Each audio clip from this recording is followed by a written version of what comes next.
वो 40 का 40 39 तब आया था जब हम लोग उनका हवा बहा रहे थे। जब हम ही लोग इधर हवा बहाएंगे तो इधर ना आएगा जी। सवर्णों का वोट मैटर करता है। एकदम A to Z चाहे माई बाप जो हमारे नेता बोल के गए हैं, उसका तो उदाहरण हम आपके सामने खड़े हैं। आगे सामने चुनाव में आपको दिखाई देगा, ये कॉम्बिनेशन कंटिन्यू करेगा और लोकसभा में ही नहीं, हम लोग 25 में अपनी सरकार भी बनाएंगे। नमस्कार, फ्रंट बिहार देख रहे हैं आप। आपके साथ राजमोहन सिंह। उत्तर बिहार की अहम सीट वैशाली लोकसभा पर आरजेडी के प्रत्याशी के तौर पर मुन्ना शुक्ला के नाम की घोषणा हो चुकी है। काफी देर हुई, चर्चा थी। जिस वक्त टिकट लेने गए थे, सिंबल लेने गए थे, तो एक बयान वायरल हुआ था मुन्ना शुक्ला जी का, और इसके बाद चर्चा थी कि क्या संशय की स्थिति हो गई है। लेकिन अब आधिकारिक घोषणा हो चुकी है और माहौल जो है वो जम गया है। हम देख रहे हैं समर्थकों की भीड़ लगी हुई है। क्या कहेंगे? ये तो ऊपर वाले की मेहरबानी है और हमारे पार्टी का ये है कि हम पर विश्वास किया और हमको मौका दिया। हम आपके माध्यम से उनको बहुत बहुत धन्यवाद देना चाहते हैं। ये कहा जा रहा है कि आरजेडी ने बदलाव किया है कहीं ना कहीं अपनी रणनीति में। पिछले जो मुजफ्फरपुर में बोचहा उपचुनाव हुए थे, कुढ़नी का उपचुनाव हुआ था, उस वक्त भी नए नए समीकरण बन रहे थे। और तेजस्वी यादव ने जब से आरजेडी की कमान संभाली है, तब से एमवाई से हटकर A to Z की पार्टी बनाने पर, और अब कहा जा रहा है कि बाप समीकरण, जिसमें अगड़ा और बहुजन सबको साथ लिया जा रहा है, तो ऐसे समीकरण बनाए जा रहे हैं। तो इस स्थिति में वैशाली में भूमिहार को टिकट मिलता है आरजेडी का, इसकी बड़ी चर्चा है। इसको किस तरीके से देखा जाए? इसका तो A to Z चाहे माई बाप जो हमारे नेता बोल के गए हैं, उसका तो उदाहरण हम आपके सामने खड़े हैं। इसलिए कहने की जरूरत नहीं है कि अब ये कॉम्बिनेशन बनने जा रहा है, बन चुका है। आगे सामने चुनाव में आपको दिखाई देगा, ये कॉम्बिनेशन कंटिन्यू करेगा और लोकसभा में ही नहीं, हम लोग 25 में अपनी सरकार भी बनाएंगे।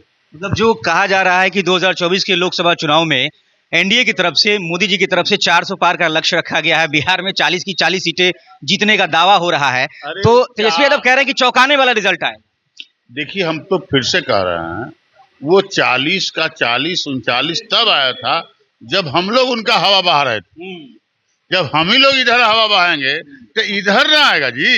सवर्णों का वोट मैटर करता है। एकदम हम लोग जब उधर थे तो उधर हवा बना दिए। अब माई बाप पार्टी में आ गए, टू जेड में आ गए, आरजेडी में आ गए, लालू जी के आशीर्वाद लेके आ गए, हम लोग उनके कॉम्बिनेशन में आ गए, तो यहाँ 40 सीट भी जाएगा और सामने सरकार भी बनेगी।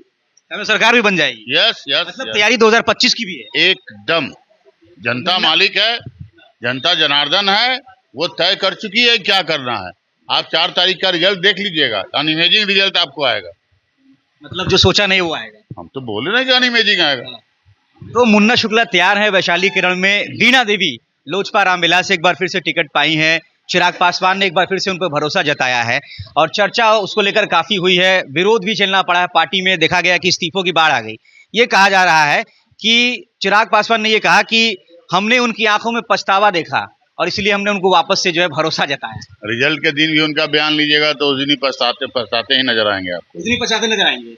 चलिए, तो मुन्ना शुक्ला है आरजेडी की तरफ से वैशाली लोकसभा के रण में प्रत्याशी के तौर पर आधिकारिक घोषणा हो चुकी है। मुन्ना शुक्ला के नाम की चर्चा थी कि क्या होगा। मुन्ना शुक्ला जब टिकट लेने गए थे, उस वक्त एक बयान काफी सुर्खियों में आ गया था। लेकिन अब जब आधिकारिक घोषणा हो गई है, आरजेडी 23 सीटों पर चुनाव लड़ने जा रही है। उसमें से एक सीट, सीवान की सीट पर उम्मीदवार के नाम की घोषणा नहीं हुई है, लेकिन 22 सीटों पर प्रत्याशियों के नामों की घोषणा हो चुकी है आरजेडी की तरफ से, और उसमें मुन्ना शुक्ला का नाम जो है वो शामिल है। खुद मुन्ना शुक्ला चुनाव लड़ने जा रहे, कह रहे थे कि चर्चा ये भी थी कि क्या इनकी पत्नी को वैशाली से चुनाव लड़ाया जाएगा, लेकिन अब साफ है कि मुन्ना शुक्ला खुद वैशाली के रण में ताल ठोकने जा रहे हैं। तो मुकाबला काफी दिलचस्प होगा। वीणा देवी बनाम मुन्ना शुक्ला, यानी उत्तर बिहार में जो भूमिहारों का वोट बैंक है, उसमें से मारी की कोशिश आरजेडी की तरफ से शुरू हो गई है। देखना होगा कि 40 के 40 जीतने का जो दावा एनडीए की तरफ से किया जा रहा है, उसको क्या वैशाली धत्ता बताती है और वैशाली में भूमिहार वोट जो है उन पे असर पड़ता है। आपकी राय कमेंट में जरूर बताएं। बने रहिए फ्रंट बिहार के साथ। नमस्कार।